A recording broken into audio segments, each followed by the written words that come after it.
back, and as always, I'm talking to our discount political analyst and the only black member of AfriForum. It's Mpheng. Marobe. Hey, Mpheng, how's it going? I'm all right, Chester. How you doing? You I'm must good, be you must be a little bit bummed with all this religious talk going around, since you don't have a soul or a body. Oh, you say I don't have a soul? I've seen you, dude. You sold your soul to Woolworths years ago. Okay, well, why don't we start the show? I see there's you earlier in your earlier segment, you were crapping all over that ultimate entrepreneur, Pastor Lukau, who raised the man from the dead. Yeah. I don't understand why everybody's so mad. All he's done is take capitalism to its ultimate level, Chester. No, whoa. Okay. Listen, Marobe, we got to deal with the fact poor people need hope in this country. Those pastors are taking advantage of poverty. I mean, like, you know, you always find the exploitation and oppression, aren't you? It's embarrassing, to be honest. Chester. It's embarrassing. Pastor Lukau is the Elon Musk of preachers, Chester. Can you imagine if we let him carry on at this rate? He'll be performing miracles in space, Chester. Can you imagine a resurrection on the moon? That'll be amazing. That is the stupidest idea I've heard all week, and I spent the whole week watching Parliament, so my standards are very low. Jesus didn't outsource his miracles to tenderpreneurs. He did. I don't know how I'm stumbling over my words when I don't even have a tongue. He did these miracles himself. Religion is a way to people get by. It's how they survive. It's also what confirmed colonialism and apartheid. So when you come acting like you support this rubbish, it's embarrassing. Chester, what? The people want what they want. The people want to get doomed in the face. The people want to eat grass, and they want to see miracles.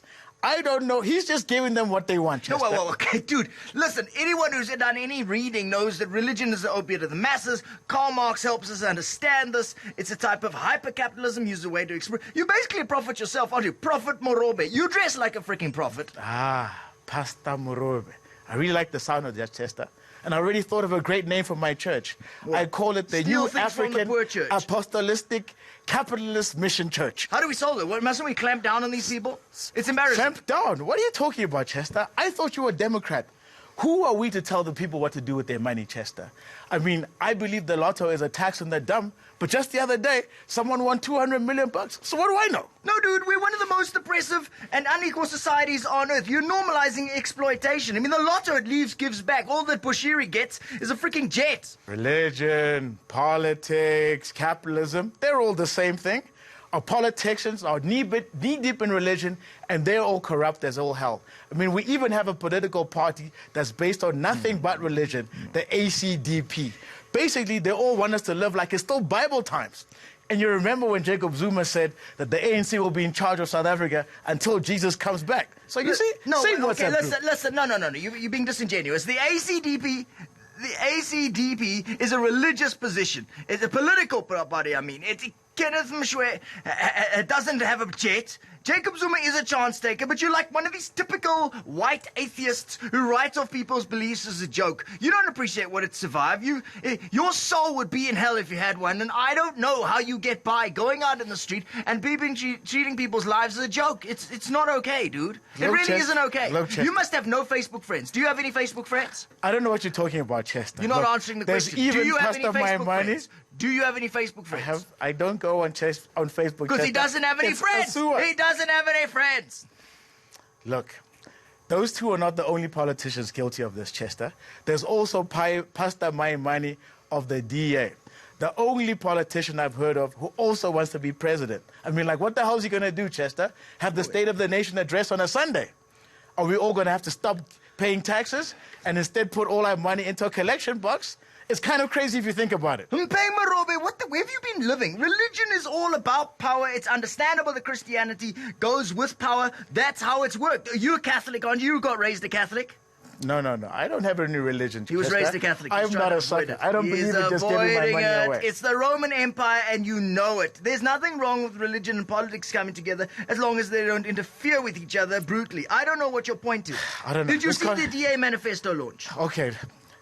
I, unfortunately, had the misfortune of actually having to read the DA's manifesto. And I must say, it's pretty uninspiring, Chester.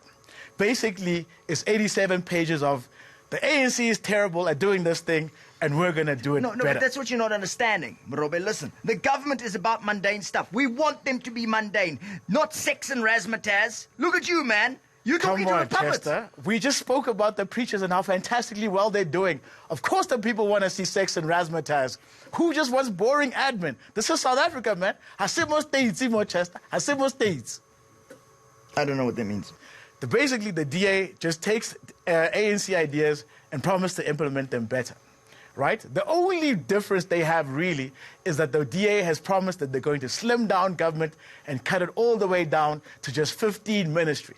Now, that's an idea I can get with Chester. Yeah, but I mean, literally, come on, seriously, dude, that's a ridiculous thing. The Ramaphosa literally said the same stuff. The DA's just stealing the ANC's idea. They're like the ANC light. First, they steal the land, then they steal the ideas. And it's not fair that we don't talk honestly about how our political discourse is going down. The DA is riding on the ANC's wake as far as, you know, they're sort of like the EFF are at the front. I'm not quite sure how that works. I agree with you. You're meant to be explaining it, but you're not a very good analyst. I agree with you, Chester. Both parties have the same problem. Like, I have main worry about these ideas of theirs, right? There's an old Tonga proverb that goes, a hungry cater is a troublesome cater, and we definitely don't want a million of those on the streets, Chester, causing trouble. You remember in Cape Town, after the DA took power, there were all those ANC guys throwing poop all over the place? Yeah. We don't want that all over the country, Chester. Because as we both know, if there's one thing I don't like, it's to be surrounded by poop.